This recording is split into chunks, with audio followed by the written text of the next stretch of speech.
लेते हैं। अभी हुआ क्या, सपोज करें कि किसी ने किसी रेट के ऊपर बाई कर लिया, 7 के ऊपर किसी ने बाई कर लिया या 10 के ऊपर बाई कर लिया, मोस्टली टाइम हम 10 के ऊपर रहे, तो 10 के ऊपर किसी ने बाई कर लिया, तो वो 10 के बाद 7 आ गया, तो जो 10 के ऊपर बाई किया वो क्या सोचेगा? वो यही सोचेगा कि 7 के ऊपर हमने 10 के ऊपर हमने बाई किया था और 2-3 महीनों से 7 के ऊपर चल रहा है या 9 के ऊपर चल रहा है या 8 के ऊपर चल रहा है, 10 नहीं जा रहा, बहुत यार झेला रहा, बहुत परेशान कर रहा है और पूरा जिंदगी झंड कर दिया है, जब से बाई किया हूं तब से नीचे ही है, ऐसा लोग सोचते हैं ना। जैसे ही 10 पे जाएगा तुरंत बेचूंगा। अभी बात समझिएगा। तो जो बंदा, मैं आपको माइंडसेट, मैं आपको फीलिंग बता रहा हूं, फीलिंग। तो जो बंदा 10 के ऊपर बाई करके काफी दिनों से 7, 8, 6, 9, 5 सॉरी 7, 8, 9 के ऊपर काफी दिनों से झेल रहा है, वो 10 के ऊपर जाने के बाद सेल करेगा। उसमें से 75% लोग 10 के ऊपर जाने के बाद सेल कर देंगे और सेल करके मार्केट में जाके क्या बोलेंगे? सेल करके मार्केट में बोलेंगे यार ले लिया था, फंस गया था, किसी तरीके से कैपिटल आया और निकल के भाग गया। ये हो गया सर एक रिव्यू ऑफ होल्डर। अब मान लीजिए ये 7 आया और 7 के बाद फिर 9 गया, 9 के बाद फिर 5 आ गया, 6 आ गया, 5 आ गया, उसके ऊपर रुका रहा, फिर 4 आया, फिर 32 आया, यानी कि 3 बोल सकते हैं उसको, 3 आया। तो लोग बोलेंगे, लोगों का ये सोच होता है, लोगों का थिंकिंग होता है, बड़े से बड़े लीडर बोलते हैं नीचे जाएगा तो लोग बैठ जाएंगे, नीचे जाएगा तो लोग बाई कर लेंगे, नीचे जाएगा तो लोग होल्ड कर लेंगे, फिर इसके बाद बढ़ने नहीं देंगे। नहीं sir, real thinking, real review आप जानिए क्या है। रियल ये है कि जब जिसको बेचकर भागकर शिकायत करनी थी, वो नीचे और जाते हुए आधे पर बेचकर भागेगा, वो नीचे और जाते हुए 40% पे बेच के भागेगा, वो नीचे जाते हुए 30% बेच के भागेगा, और उसे तो कंप्लेन करनी थी। तो चाहे वो 10 पर जाके बेच के भाग के कंप्लेन करे, चाहे वो 5 पे भाग के कंप्लेन करे, चाहे वो 4 पे भाग के कंप्लेन करे, उसे तो कंप्लेन करनी थी। ये डिसाइड हो गया था उसे कंप्लेन करनी थी, क्योंकि वो काफी 2-3 महीनों से फंसा हुआ था उसी रेंज में। ये मैं अपने टोकन की बात नहीं कर रहा हूं, ये ओवरऑल पूरे वर्ल्ड वाइड चल रहे टोकनों के कंडीशन की बात कर रहा हूं, इसमें मेरा भी साथ आता है। तो उस टाइम पे बहुत से लोग जिन्होंने डेयरिंग दिखाई, उस टाइम पे बहुत से लोग जिन्होंने हिम्मत दिखाई, उस टाइम पे बहुत से लोग जिन्होंने एजुकेशन लिया था, उस टाइम पे लोग जिन्होंने कैलकुलेशन किया, उन्होंने बाई कर लिया।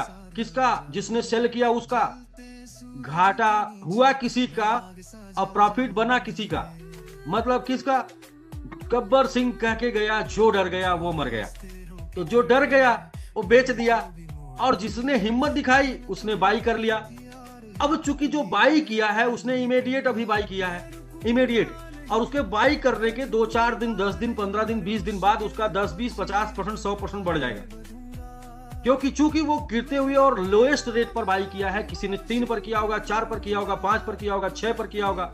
तो ये जो लोएस्ट रेट पर बाई किया, उसको 1 हफ्ते, 2 हफ्ते, 3 हफ्ते, 4 हफ्ते बाद, 5 हफ्ते बाद प्रॉफिट मिलने लगेगा। अब ये वाला क्या बोलेगा, जरा सोचिएगा। अब ये वाला बोलेगा भाई बहुत ही मजेदार यार कॉइन है, मैंने बाई किया और 1 सप्ताह में मुझे 10% दे दिया, 2 सप्ताह में मुझे 20% दे दिया, 1 महीने में मुझे 50% दे दिया। सर 2 महीने में मेरा पैसा डबल कर दिया। तो अब देखिए, यदि वो वाले लोग सिर्फ होते कॉइन में, वो वाले लोग होते, कौन से? जो 9 पर 10 पर लिए थे और उन्होंने 9, 7 और 6 देखा और 10 पर बेचकर सिर्फ बुराई करने वाले थे, तो आपका मार्केट बनता क्या? कितना बनता मार्केट? उतना ही बनता जिसपे 7 से 10 मिलने वाले को 30% मिल गया और 10 से 7 आके 10 पे बेचने वाले को 0 से निकल गया। यानी कि 70% वहां पर आपके टोकन के बारे में मार्केट में बैड रूमर होती और 30% आपके टोकन के बारे में वहां पर गुड रूमर होती। लेकिन जब नीचे आया तो बैड रूमर जिसको देनी थी तो देगा ही बैड, लेकिन गुड रूमर के लिए बहुत से लोग एंट्री कर लिए, बहुत से लोगों को पोजीशन लेने का मौका मिल गया, बहुत से लोगों को एंट्री लेने का मौका मिल गया। और ये लोगों को जब लाभ मिलेगा, या ये लोग जब लाभ पाएंगे ना, तो ये लोग बोलेंगे जाके मैंने बनाया। तो उस टाइम पे जो रेशियो चेंज हो जाएगा, मैं किसी प्रकार से निकला या मैं घाटा करके निकला, ये बोलने वालों की संख्या 30% होगी, और मैं तो मजा किया, मैं तो 10% बनाया, 20% बनाया, 30% बनाया, 40% बनाया, ऐसा बोलने वालों की संख्या 70% होगी। तो मार्केट पॉजिटिव जाएगा, वहां से स्क्रिप्ट क्रिएट होगी और जिस जिस कॉइन की स्क्रिप्ट बनेगी वही कॉइन मार्केट में जिंदा रहेगा, और जिसकी स्क्रिप्ट नहीं बनेगी वो कॉइन जिंदा नहीं रहेगा, या जिसकी स्क्रिप्ट सबसे ज्यादा बैड होगी वो कॉइन बैठ जाएगा, जिसकी स्क्रिप्ट सबसे ज्यादा अच्छी होगी वो कॉइन अच्छा जाएगा। इसलिए कॉइन का गिरना भी जरूरी है, और लोगों का होल्डर का सेल करके जाना और नए लोगों का होल्डर बनना जरूरी है। जब तक नए लोग होल्डिंग में नहीं आएंगे, नए लोग कॉइन में नहीं एंट्री करेंगे, पुराने लोग तो थक चुके हैं, पुराने लोग तो हार चुके हैं होल्ड करके, जिनको बेच के निकलना जरूरी होता है। तो सर ये दुनिया के जितने भी कॉइन, अभी आप देखें मार्केट इतना डाउन आया, तो मार्केट डाउन आने के बाद फिर मार्केट ऊपर जाएगा। मार्केट डाउन इतना क्यों आया? क्योंकि थके हारे लोगों को मार्केट निकालने के लिए आता है, उनको तोड़ता है, उनको कमजोर करता है, उनको मजबूर करता है। अभी वो 10% देख रहे होते हैं माइनस, फिर 20 देखते हैं, फिर 30 देखते हैं, फिर 40 देखते हैं। लोगों का ज्यादा इतना पेशेंस नहीं होता है, लोग 50 देखते हैं, फिर लोग 60 माइनस देखते हैं, 70 माइनस देखते हैं, और जब देखते हैं कि 10-20% कुछ भी बचने वाला है, फिर लोग वहां पर बेच के और 10-20% मतलब बचा के अपना, और इसके बाद एक्सचेंज वगैरह डिलीट करके लोग छोड़ देते हैं।